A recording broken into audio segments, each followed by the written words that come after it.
kahapon sa unang banggaan. Kilalanin na natin ang ating dalawang kalahok, Rox Ogacho at John Carl Lavinia. Congratulations, Rox! Ikaw ang hahamon sa kampiyon ngayon. Nagbabalik si Jessamay para sungkitin ang kanya ikapitong panalo. Saksihan natin ang kanilang Back-to-back tapatan! Sino kaya ang mas umangat sa dalawa? May paglaban kaya ni Jessamay ang kanyang titulo mula sa mga magtatangkang umagaw nito? Tutukan niyan dito sa Tanghalan ng Kampiyon.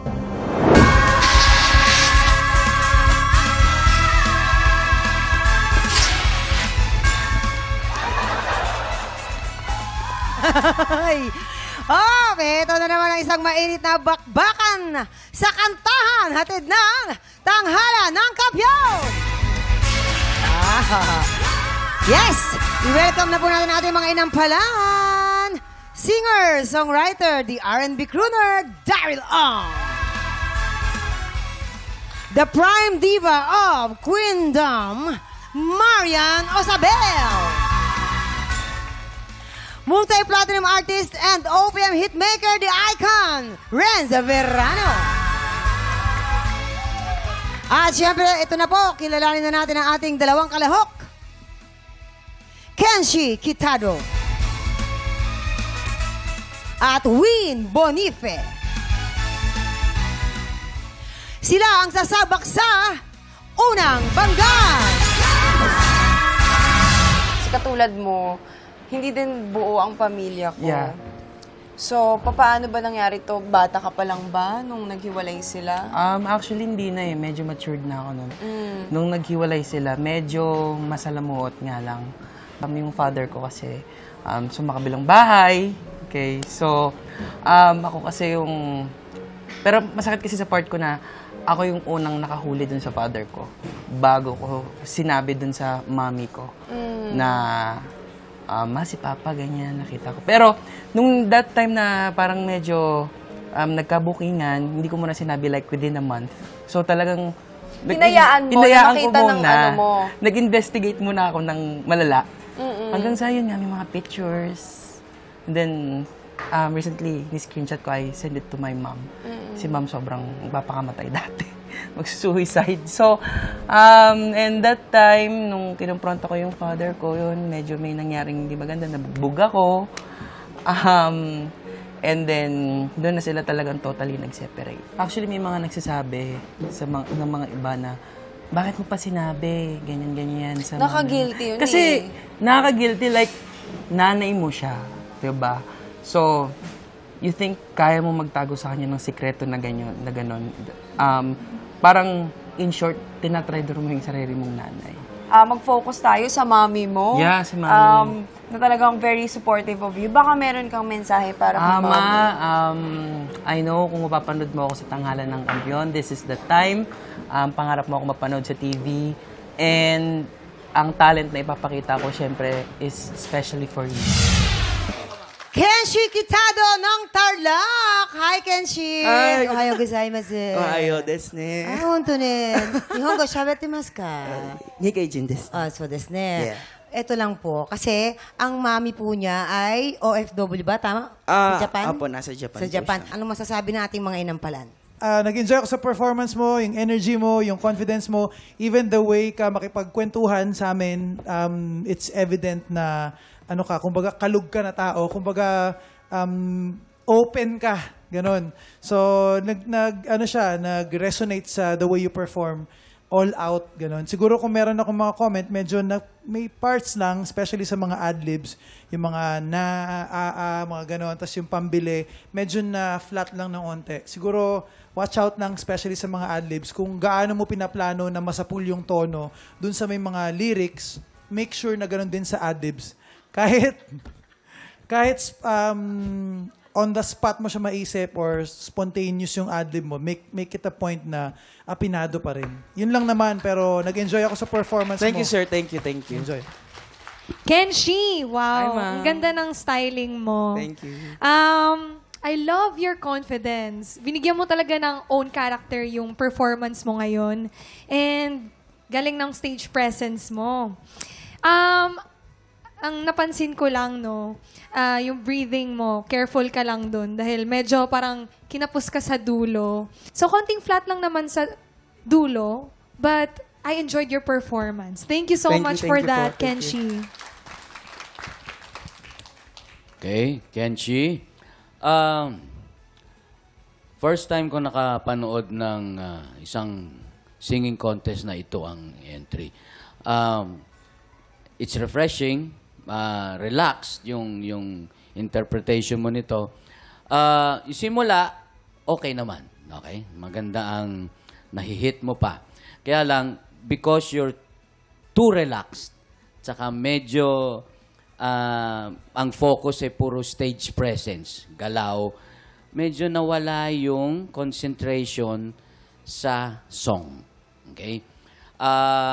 Bandang start ng gitna, pababa na hanggang dulo, marami na akong narinig na medyo hindi na nasasapol. It's because, yun nga, ng galaw mo, medyo madami na masyado. Next time, pag gagawin mo pa ito uli, siguro, i-control mo lang yung galaw. Palagay ko, masasapul mo naman eh. Control mo yung galaw, mag-focus ka ng mag-focus ka dun sa song. Okay? Salamat po. Salamat po. Wakatiro na. Wakatiro des na. Okay. O, ano na? Ito naman, ano kayang score ang ibibigay ng ating mga inampalan? Kenshi, ang bituin na ibibigay ko sa'yo ngayon ay...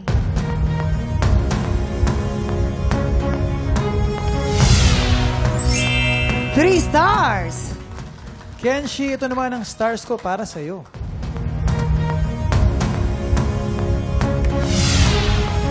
Another 3 stars! Ibibiti muna natin kung anong score na ibibigay ni Papa Ren. Sa ngayon, kilalanin na po natin ang ating pangalawang kalahok na si Win Bonife. Ikaw ay isang single dad. Di ba mahirap maging isang single dad? Mahirap po siya financially. Kasi kapag mag-isa ka lang, sa'yo lahat. So, you have to work extra hard para ma-provide yung needs ng anak ko. At ang katulong mo, siyempre yung nanay mo. Yes, yung nanay ko siya yung nagbabantay sa anak ko habang nag-work naman ako.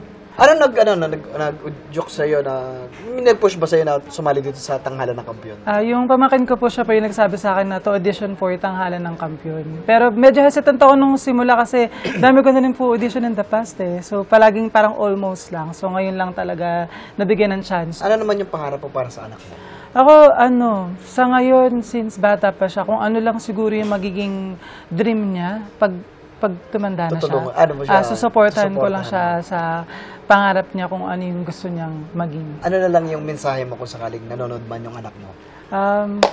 Gusto ko lang sabihin sa kanya na mahal na mahal kita, Jan Ellie, and sana lumaki kang mabuting tao, and lagi lang din akong palagi nakasuporta para sa'yo. Lagi ako nasa likod. Queen Bonife ng Valenzuela! Ay, mamang. Hi! Magandang araw sa iyo, Win. Sa'yo din po, mamang. Ganda niyo po. Ay, wala ito. Hindi pa to yun. Andun pa sa labas. Ay, hindi. Ganun. Salamat. Naku, eto na. Ano kayo masasabi nating inampalan? Hi, Win. Alam mo, ang ganda ng boses mo. Siguro, you just had a slow start. Sa umpisa, parang maraming parts na medyo shaky. Kumbaga, para kang diesel. Kailangan ng warm-up bago umarangkada dun. Pero umarangkada ka dun sa dulo. Naramdaman ko yung diin. Na-appreciate ko yung mga riffs and runs na ginagawa mo. Actually, nakita kita, tumitingin ka sa akin. Habang ginagawa mo yung kulot-kulot, parang sinasabi mo ata, narinig mo itong ginagawa ko, binabalik siya dito. Sabi ko nga, Kuya Da, sabi ko, ikaw talaga may sabi nito, Kuya. Bahala ka na, Kuya Da. Yun lang. Yung, again, ganda ng boses mo, yung parang tenor din, naturally, mataas yung timbre. Siguro yung timing lang din, kailangan mo. Feeling ko kasi na-excite kang gawin yung mga bali. na na-overwhelm ka dahil excited ka dahil alam mo sa sarili mong tasteful yung gagawin mo. Kaya may tendency mauna ka na gusto mo na siyang ibigay. Siguro, i-savor mo yung feeling na mamaya, ididiin ko to, bibigay ko to mamaya. Antayin ko yung tamang spot kung saan ko siya ilalagay. Yun lang. Pero nagandahan ako sa boses mo and natuwa ako sa mga style na ginagawa mo. Hello, Win. Are you gonna win this? Marian, sorry ha. Napunang kita kanina. Medyo kumpas ka ng kumpas. Why? Yun nga, mama, nahuhuli siya sa timing. So, yun, be mindful lang sa tempo, no? And, natuwa ko sa own rendition mo sa kanta. Hindi ko inaasang gagawin mo siyang parang medyo R&B style. So, yun ba yung genre mo? R&B? Yes po. Idol po, Darin. Oh, Kuya Da, sabi ko na sa'yo kanina. At dahil dyan, ang stars na ibibigay ko sa'yo today. Sabi ko sa'yo, Kuya Da, eh. Ano pa ba? Meron lang mga unnecessary runs. Like, dun sa, minsan lang kitang iibigin. Pwede mo nang hindi gawin yun. Kasi, marami ka nang ginawa dun sa huli. And sapat na yun. Maganda yung adli mo sa dulo, medyo kinapos lang. Retain lang. And, ayun, natuwa ako sa rendition mo. Thank you, Win. Yung simula mo, Win, medyo off ang timing. Medyo kailangan, simula pa lang, sapulin mo na yung timing para maganda. Okay? Yung audience impact mo, medyo, kasi panay sa amin iiwasan mo yon. Wag kami ang i-impress mo. Kailangan, nakikita namin, nagpe-perform ka. You're performing in front of TV. So, dapat yung mga nanonood sa'yo, ma-impress sa'yo. Hindi lang kami. Di ba? Thank you po. Anong score naman kaya ang ibibigay ng ating inampalan? Win! Ang stars na ibibigay ko sa'yo ngayon ay...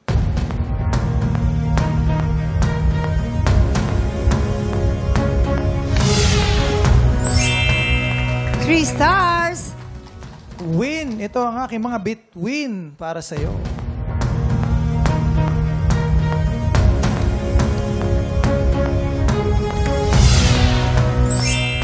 Stars. Okay, mamaya na natin ipakita ang scores ni Papa Renz. So far, si Kenshi ay meron na pong 6 stars at ganun din naman po si Win. Okay, samantala sa mga gustong mag-audition sa Tanghalan ng Kampyon, panoorin niyo po ito. Sa pinakabagong season ng Tanghalan ng Kampyon, tuloy-tuloy ang pagbida natin sa mga Pilipinong may pusong kampyon. Kung ikaw ay 16 to 50 years old, palaban sa kantahan at may pusong kampyon, supot na sa aming weekly auditions every Wednesday and Thursday, 3 to 5 p.m. sa GMA Studio 6. Go na mga tiktropa! Mag-audition na para sa Tanghalan ng Kampyon, Season 2.